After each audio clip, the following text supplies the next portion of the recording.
Welcome to বিনোদন universe. বিনোদন ইউনিভার্সে আপনাদের সকলকে স্বাগতম। আসলে মানুষ যা চায় সেটা পায় না। আহমেদ রুবেল কেন এমন মন্তব্য করলেন তার বিস্তারিত জানিয়ে দিব।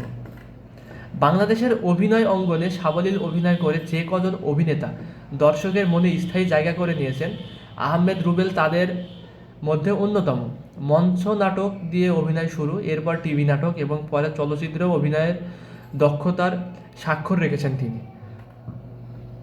আজ বুধবার 7 ফেব্রুয়ারি সন্ধ্যায় হৃদরোগে আক্রান্ত হয়ে শেষ নিঃশ্বাস ত্যাগ করেন এই অভিনেতা। এর আগে 2022 সালের 28 মে এনটিভির রূপকথার রাত অনুষ্ঠানে এসে তিনি কথা বলেন। সেই কথোপকথনের কিছু চুম্বক অংশ এনটিভির পাঠকের কাছে তুলে ধরা হলো। এনটিভি অনলাইন: গাজীপুরে কতদিন যাবৎ থাকছেন? আহমেদ রুবেল: আমি 2012 সাল থেকে গাজীপুরে বসবাস করছি। এনটিভি অনলাইন: আপনি কি শুটিংয়ের সময় গাজীপুর থেকে যাতায়াত করেন? আহমেদ রুবেল: আমি শুটিংয়ের সময় গাজীপুর থেকে আপ ডাউন করি।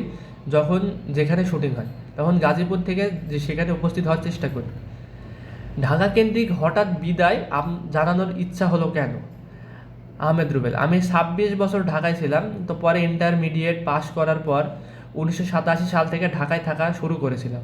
এরপর 2008 অথবা 2009 সালের দিক ঢাকা ত্যাগ করি, আর 2012 সাল থেকে নিয়মিত গাজীপুর থাকতে শুরু করি। অভিনয় এবং মঞ্চ নাটক সম্পর্কে কিছু বলেন। আমি 1988 সাল থেকে 2007 সাল পর্যন্ত মঞ্চ নাটক করেছি। আমি 1000-এর বেশি শো করেছি এবং 18 বছর যাবৎ অভিনয় করেছি। ছোটবেলায় আপনি কি হতে চেয়েছিলেন? ছোটবেলায় আমার যা ইচ্ছা ছিল গান গাইব। আসলে মানুষ যা চায় একটা আর হয় আরেকটা। তো আজকের ভিডিওটা এই পর্যন্তই। পরবর্তী ভিডিও না আসা পর্যন্ত বিনোদন ইউনিভার্সের সঙ্গে থাকুন। ভালো থাকুন, সুস্থ থাকুন। Take care. আল্লাহ হাফেজ।